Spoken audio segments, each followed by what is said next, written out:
ବିଜୁ ଜନତା ଦଳର ବର୍ଷିୟାନ ନେତା ପୂର୍ବତନ ମନ୍ତ୍ରୀ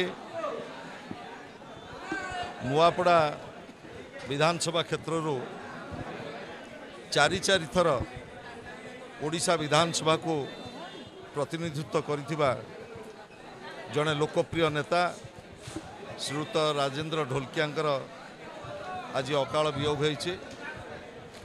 ମୁଁ ତାଙ୍କ ପ୍ରତି ବିଜୁ ଜନତା ଦଳ ପକ୍ଷରୁ ଗଭୀର ଶ୍ରଦ୍ଧାଞ୍ଜଳି ଅର୍ପଣ କରୁଛି ଏବଂ ତାଙ୍କର ପରିବାରବର୍ଗ ତାଙ୍କର ଶୁଭେଚ୍ଛୁ ଏବଂ ରାଜ୍ୟରେ ଥିବା ତାଙ୍କର ଅଗଣିତ ପ୍ରେମୀଙ୍କୁ ପ୍ରଭୁ ଜଗନ୍ନାଥଙ୍କ ପାଖରେ ପ୍ରାର୍ଥନା କରିବି ଏ ଦୁଃଖକୁ ସହିବା ପାଇଁ ଶକ୍ତି ଦିଅନ୍ତୁ।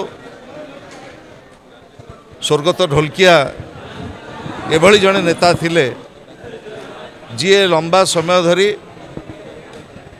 ତାଙ୍କର ସମଗ୍ର ଜୀବନ କେବଳ ଜଣେ ରାଜନୈତିକ ନେତା ହିସାବରେ ନୁହଁ, ଜଣେ ସାମାଜିକ କର୍ମୀ ହିସାବରେ ତାଙ୍କର ଯୋଗଦାନକୁ ସବୁବେଳେ ଆମେ ସ୍ମରଣ କରିବୁ। ନୂଆପଡ଼ା ଜିଲ୍ଲାର ବିକାଶ ପାଇଁ, ପଶ୍ଚିମ ଓଡ଼ିଶାରେ ବିକାଶ ପାଇଁ ତାଙ୍କର ଲୋକାଭିମୁଖୀ କାର୍ଯ୍ୟକ୍ରମକୁ ଆଜି ଆମେ ସମସ୍ତେ ସ୍ମରଣ କରୁଛୁ। ତାଙ୍କର ଆଜି ତିରୋଧାନ